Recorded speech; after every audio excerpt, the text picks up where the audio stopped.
시청자 여러분 안녕하십니까. 8월 10일 전옥현의 안보정론 두 번째 뉴스가 되겠습니다.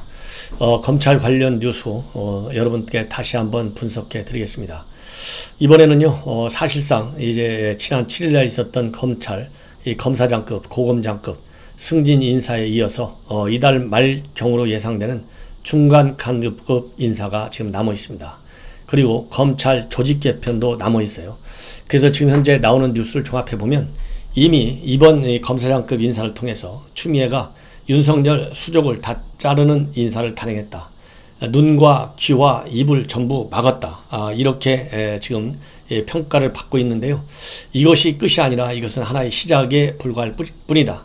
이 본격적인 메인 게임은 지금부터 시작된다. 그래서 실질적으로 이 수사 업무에 중요한 영향력을 행사하는 중간 간부급 인사가 이번 주부터 이제 내부 공모를 받아가지고 곧 단행할 예정이라고 지금 알려져 있어요. 그래서 이 내용을 가지고 여러분께 분석해 드리겠는데, 지금 추미애가 1차 이번 인사에서 보여줬던 4가지 원칙 하나도 지켜진 게 없었다. 이것은 제가 방송을 통해서 이미 분석을 해 드렸습니다. 그럼에도 불구하고 이러한 그 잘못된 인사에 대한 검찰 내 그야말로 이 검사의 난으로 확대 발전될 조짐이 지금 보이고 있어요. 부글부글 끓고 있다고 합니다. 왜 그러냐 하냐면 추미애가 말로는 4가지 원칙을 얘기했잖아요. 4가지 원칙. 첫 번째 검찰 개혁 의지, 두 번째는 검찰 내 주류의 교체죠. 특수통에서 특수공안통에서 형사와 이 공판부 중심의 인사, 그 다음에 출신 지역의 안배, 그 다음에 우수 여성검사의 발탁, 이렇게 지금 4가지로 압축을 해서 본인이 이 원칙에 철저히 따랐다 그랬는데, 이 중앙일보에서 팩트 체크해 보니까 전부 다 거짓말로 드러났지 않습니까? 이러다 보니까 이제 검찰 내부에서도 지금 불만이 많이 퍼지는 거예요. 그러면 지금 현재 검찰 내부에서 어떤 불만이 지금 나오고 있느냐? 지금 다양한 이 법조계, 검찰 안에, 그 다음에 이 법조계에서 많이 지금 튀어나오고 있는 비판인데요. 가장 중요한 비판이 친정권 인사들에 대한 이 충성 포상 인사다. 그 다음에 특정 지역의 독식 인사다. 이런 것이 이 비판의 핵심 포인트가 되고 있어요. 그러다 보니까 이제 김웅 의원이 얘기한 애완용 검사가 나오고 있고, 또 이 애완용 의원이 나오고 있는 그런 판국에 지금 진입해 있습니다. 그래서 언론에 나와 있는 이러한 이 비판의 이 포인트를 여러분께 말씀을 드리면, 전직 검찰총장이라든가 고위 인사들, 또 현재 검찰 내부의 고위 현직 간부들의 의견을 종합해서 말씀을 드리면, 검찰 중립성이 깡그리 분리된 인사다. 현 정권이 되어서는 검찰 개혁과는 정반대되는 인사다. 이것이 전직 총장의 평가입니다. 그리고 이 현직 간부 검사는 현 정권 관련 수사를 하거나 비판 의견을 낼 경우에는 언제든지 보복을 당할 수 있다고 하는 대놓고 경고하는 인사다. 그리고 또 이거 현직 검사인데요. 물갈 인사를 통해 언제든지 갈아버릴 수 있다는 불안이 검사들 사이에서 퍼지고 있다. 그리고 검찰 출신 변호사 한 분은 수시로 인사를 함으로써 조직원들에게 충성 경쟁을 요구하면서 줄을 세울 수 있다. 그리고 또 이 검찰 출신 변호사인데, 정권과 같이 가면 승진하고 반항하면 쫓겨난다는 것이 이번 인사의 메시지다. 친정권 검사들 간의 충성 경쟁이 더 심해져 현 정권 수사는 무력화될 수 있다. 이렇게 지금 평가를 하고 있고요. 이번에 빅4 서울중앙지검장, 법무부 검찰국장, 대검 강력부장, 공공수사부장 모두 호남 출신들로 꽉 채워져 있는데, 여기에 관해서 현직 부장검사는 상상하기도 힘든 인사다. 국민 눈치를 전혀 보지 않는다는 증거다. 이렇게 지금 강력하게 비판을 하고 있습니다. 자, 그러면 이 중간 간부급 인사가 진짜 이제 메인 게임이고, 그 다음에 이 조직 개편이 또 메인 게임이어가지고, 이 중간 간부 인사, 그러니까 이 대검의 경우에는 과장급 인사입니다. 즉 부장검사급 인사. 그 다음에 대검 조직 개편, 이런 걸 해내면 결국은 윤석열은 오갈 데가 없이 식물총장이 된다. 이런 지금 우려가 나오고 있어요. 그래서 지금 현재 검찰 내부에서 이 없어질 차례 지금 얘기되고 있는 걸 보면 대검 내에서는 기획관과 정책관, 선임연구관 등 차장검사급 자리를 줄이는 직제 개편을 지금 검토 중에 있고요. 그 다음에 수사정보정책관, 그 다음에 반부패 선임연구관, 이런 자리는 아예 폐지하는 방안이 유력하게 검토되고 있다고 합니다. 수사정보정책관은 뭐 하는 자리냐면, 검찰이 직접 수사를 하게 돼 있지 않습니까? 그러려면 수사 정보를 수집해야 되는데, 검찰 직접 수사 범위가 6개로 딱 줄어들기 때문에 이런 범죄 정보 전문적으로 수집하는 수사정보 정책관 자리는 필요 없다는 것이고, 그 다음에 인지수사를 조율하는 반부패 선임연구관 자리도 마찬가지다. 이렇게 보시면 되고요. 그 다음에 이 중간간부급 인사들, 이제 과장급, 부장급 인사인데, 이런 사람들도 그동안에 이제 특수통에서 형사부, 공판부 출신 중심으로 주류교체, 이번 검사장급 인사에서도 볼 수 있듯이 중간 간부급 인사에서도 충분히 예견이 된다.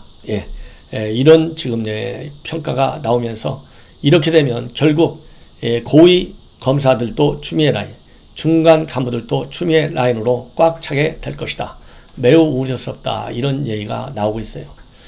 자, 이렇게 추미애발 인사와 관련해서 맨 먼저 직격탄을 들이댄 사람이 문찬석 광주지검장인데요.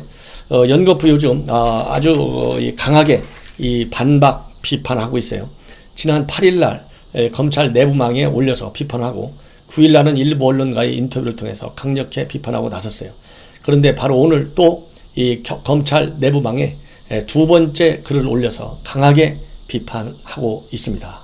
그래서 이 문찬석 지검장이 얘기를 한 것 중에서 여러분들께서 이제 기억나시는 것은, 무능한 군주 밑에서, 그러니까 옹졸하고 무능한 군주 밑에서 무능한 장수를 등용한 용인술에 큰 문제가 있다. 이렇게 얘기했잖아요. 그래서 이 무능한 군주는 추미애고 무능한 장수는 검사장들인데, 이렇게 해서 이번 추미애 인사 완전히 잘못됐다. 이런 비판을 하고 있는데요. 이러한 비판에 이어서 오늘 내부통신만에 올린 글에 있어서는 이 정치의 영역이 검찰에 너무 깊숙이 들어오는 것 같아서 염려된다. 고지검장 1, 2년 더 근무하는 게 무슨 의미가 있겠느냐. 검찰의 정치적 중립성은 결코 포기할 수 없는 가치다. 검사장들이 주어진 자리에서 소임을 다하는 것이 중요하다. 이 얘기는 결국 뭡니까? 추미애라고 하는 정치인이 법무장관에 앉아가지고 검찰의 수사지휘권을 지나치게 침해하고 있는데, 고검장이나 지검장 1, 2년 더 하겠다고 가만히 앉아서 버틴들 무슨 의미가 있느냐. 검찰의 정치적 중립성이 지금 위험한 시기에 와 있으니 가만히 앉아있지 말고 본인과 같이 일어나라. 강력히 비판하고 그야말로 직을 걸어서 나라에 충성을 하라. 추미애에게 충성하지 말고 정권에 충성하지 말라. 이런 메시지를 올렸다. 이렇게 생각이 들고요. 그 다음에 검사장들이 검사답지 않은 다른 마음을 먹고 있거나 자리를 탐하고 인사 불이익을 두려워하며 해야 할 일을 하지 않는다면 총장은 무력할 수밖에 없다는 것을 잘 알고 검사장들은 알고 있을 것이다. 이 얘기는 결국 뭐냐. 이성윤과 그 다음에는 추미애를 강력히 비판하고 있고, 특히 이번에 승진한 추미애 사단의 검사들 강력히 경고를 하고 있는 거예요. 뭐냐면 그야말로 검사가 됐으면 검찰총장이 살아 움직이는 수사를 지휘해야 되는데, 정권에만 충성하기 위해서 그런 할 말을 못한다면 무슨 의미가 있겠느냐. 그런 총장이 무력할 수밖에 없지 않느냐. 그러니까 무력해지는 인사를 한 추미애 인사권에 강력히 반발하는 법과 원칙에 따른 수사를 통해서 실력을 보여주고, 그럼으로써 식물총장을 막아달라. 이런 의미가 되는 것 같습니다. 그 다음에 잘못된 것에는 단호하게 목소리를 내야 되고, 눈치 보고 침묵하고 있다가 퇴임식에 한두 마디 죽은 어로로 말하는 것이 무슨 울림이 있겠느냐. 이렇게 하고 있는데요. 이것은 현재 검찰이 처한 상황에 대해서 말을 한마디 제대로 못하고 있는 다른 검사장들에 대한 불만을 우회적으로 드러낸 것이다. 이런 말씀을 이런 해석이 가능합니다. 그 다음에 또 이 고검장, 지검장들을 향해서는 국민들의 시선, 여러 검사장들만을 묵묵히 보고 있는 후배들의 참담한 시선을 생각해달라. 검찰청법에 규정된 총장의 지휘 감독권이 무너지면 그 피해는 오로지 국민들에게 돌아간다. 이 얘기는 결국 뭐냐? 추미애 장관의 지시에 이행에만 급급해 하면 결국은 후배들이 얼마나 불쌍하게 보겠느냐. 그러니까 후배들을 생각해서라도 잘못된 장관의 지휘 감독권 반드시 막아달라. 그래야 국민에게 피해가 오지 않는다. 이런 의미로 저는 해석하고 싶습니다. 자, 이제 또 하나 중요한 일이 지금 벌어지고 있어요. 지금 검찰에서 허인회, 여러분들 잘 아시죠? 이 운동권의 대부로 알려져 있고 알려져 있는 사람인데, 최근에 이 허인회가 도청 탐지 장비를 정부 기관이나 지방자치단체에 납품하는 과정에서 그것을 알선해주고 억대의 금품을 수수한 혐의로 구속됐어요. 그래서 이 검찰은 이 허인회 전 녹색드림 협동조합 이사장, 이 사람이 정치권을 상대로 전개한 로비 대상, 그러니까 국회의원들을 대상으로 수사를 전폭적으로 확대하고 있어요. 그러면 이 녹색드림 이 사람은 한 사업이 뭐냐면 태양광 발전기 설치 업체인데요. 이 태양광 발전기 설치만 한 것이 아니고 지휘사라고 알려져 있는데, 도청 탐지 장비를 제조하는 회사의 제품을 국회의원들을 통해서 로비를 해가지고 관련 정부 부처, 그 다음에 지자체 이런 데서 말하자면 관급으로 살 수 있게 로비한 의혹을 받고 있습니다. 실제로 이 동아일보에서 단독으로 특종 보도한 내용을 보면, 이 동아일보에서 국회 회의록을 2015년도부터 쭉 분석을 했는데요. 이 분석을 하고 보니까 매년 국회의원들 총 동원된 국회의원이, 여야 의원이 모두 8명이고요. 2015년도, 16년도, 18년도 이럴 때 이 국회의원들이 관련 질문을 했어요. 이거 국회 차원에서라도 최소한도 국회에서도 이 도청 탐지 장비를 설치해야 된다. 그래서 국회의장실과 부의장실에 실험적으로 설치하기도 했고 국회 전체로 넓혀야 된다. 이런 요구를 이 국회의원들이 질의 답변 과정을 통해서 또 하기도 했고, 이 정도로 해서 굉장히 이 도청 장비를 구입하도록 그렇게 일종의 압박을 넣은 것이죠. 좋게 얘기하면 로비고 안 좋게 얘기하면 압박이에요. 그래서 2017년도 같은 경우에는 35억 원의 예산을 반영한 바 있어요. 왜냐하면 국회에다가 도청 탐지 장비를 설치해야 된다. 이런 이 이유로 해서 국회 사무처가 그렇게 반영을 했어요. 그렇지만은 그래서 여야 국회의원이 당시에 3명이나 국회 사무처에 이런 요구를 했는데, 다른 의원들이 반발을 하는 바람에 저는 삭감이 됐어요. 또 2018년도에는 무려 또 더 많은 예산을 책정하도록 요청을 했는데, 당시에 국회 사무총장이 그러한 요청을 했고, 2019년도에 또 국회 운영위에서 도청 탐지 장비를 설치하자 이런 요청이 있었는데, 당시에 국회 사무총장이 비싼 예산은 거기에 쓸 필요가 없다. 그래서 더 구입하는 것은 본인이 말렸다. 이렇게 함에 따라서 이 2019년도 작년 4월에는 이게 반영이 안 됐고, 2018년도의 경우에는 의원의 요청으로 인해서 고정식 도청 탐지 장비를 국회 사무실에 총 366대 추가하면서 50억 원의 예산 배정을 요청했는데 이것도 통과가 안 됐습니다. 그렇지만은 어떻든지 간에 국회의원 8명을 동원해서 일반 정부 부처, 그 다음에 지자체 이런 데서 도청 탐지 장치를 구입하도록 일부러 질문 꼭지를 만들어서 주고, 그래서 또 질문을 하게 하고, 실제로 그것이 상당 부분 이행이 되지 않았나, 이런 의혹이 지금 제기되고 있어요. 그래서 지금 검찰에서는 이러한 지사 제품, 이 허인회 이사장한테 억대의 금품을 제공한 것으로 보고, 이 돈이 국회의원에게도 흘러 들어갔는지 안 들어갔는지 이 로비 여부로 수사를 확대하고 있다. 이런 뉴스를 제가 전해드리고 싶습니다. 그런데 이 허인회 전 이사장 측의 법률 대리인은 이 관련 회사와 대리점 계약을 맺어가지고 정상적인 영업 활동을 했을 뿐이고 금품을 제공하거나 약속한 사실이 없다. 이렇게 철저히 부인하고 있다. 이런 말씀을 드리고 싶습니다. 자, 이렇게 해서 이제 전반적인 흐름이 지금 추미애 인사에 대한 강력한 비판에 지금 돌입하고 있는 상황인데, 이 검찰 안에서 앞에 말씀드린 대로 지금 불을 끓고 있잖아요. 근데 박범계 의원의 경우에 추미애 인사 이번에 아주 잘 됐다. 추미애 인사 잘 됐고 여전히 윤 총장의 지휘권은 살아있다. 그래서 윤 총장이 회의 한번 하자 하면 다 모이고, 또 어떤 지시를 또 내리면 그 지시대로 검사장들이 따라가고 이러는 상황이 아니냐. 그러면서 윤 총장의 거취의 문제에 대해서는 본인은 안 나겠다고 하는 건데, 그렇다고 본다면 무슨 대책이 있겠느냐.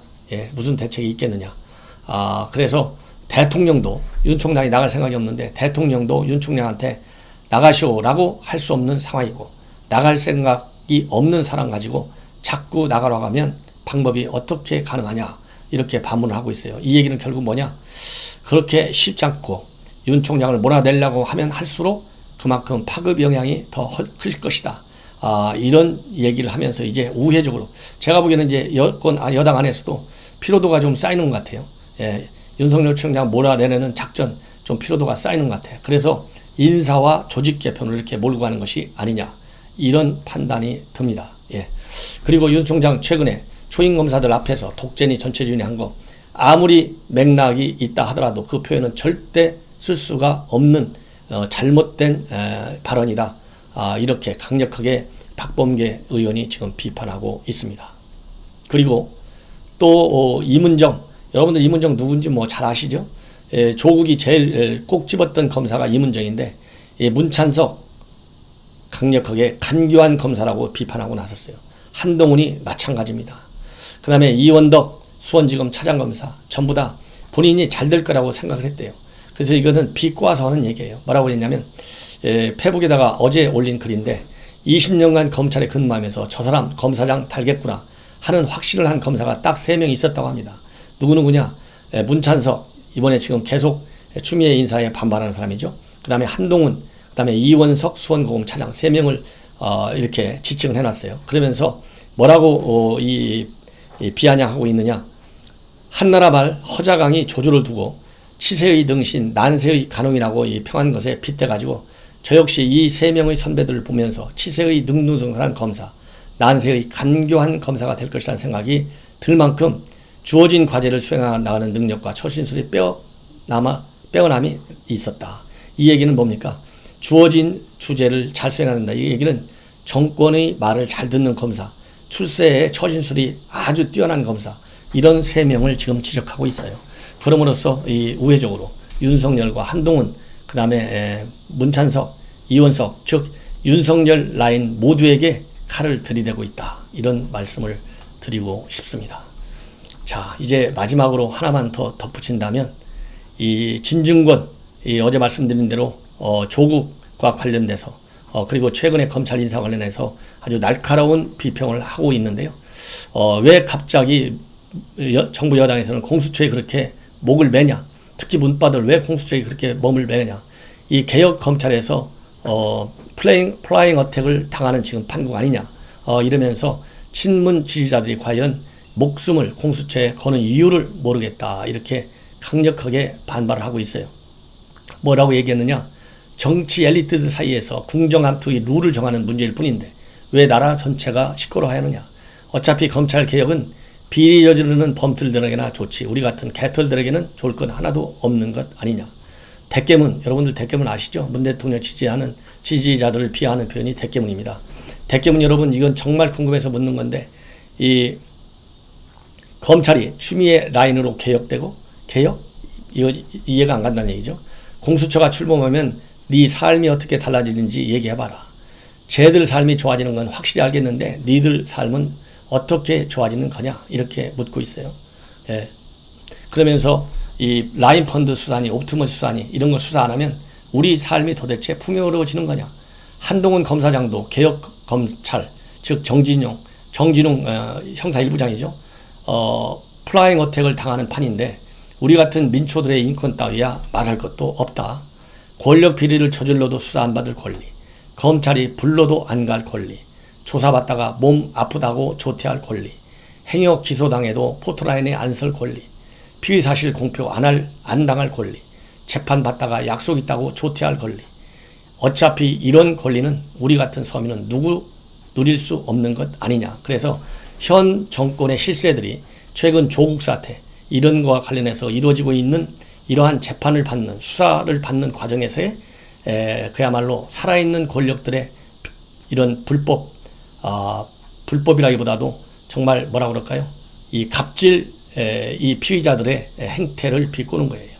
그래서 이 조국, 최강욱 이런 사람들이 여기에 해당된다 이렇게 봅니다. 시청자 여러분, 이것으로 이 검찰 관련 뉴스를 마치겠습니다. 저 방송 일체 돈이 들지 않습니다. 시청자 여러분들께서 과감하게 구독만 많이 해주셔서 정부 여당의 독선과 독주를 막아내는 중견 유튜버가 될 수 있도록 도와주시면 대단히 고맙겠습니다. 대단히 감사합니다.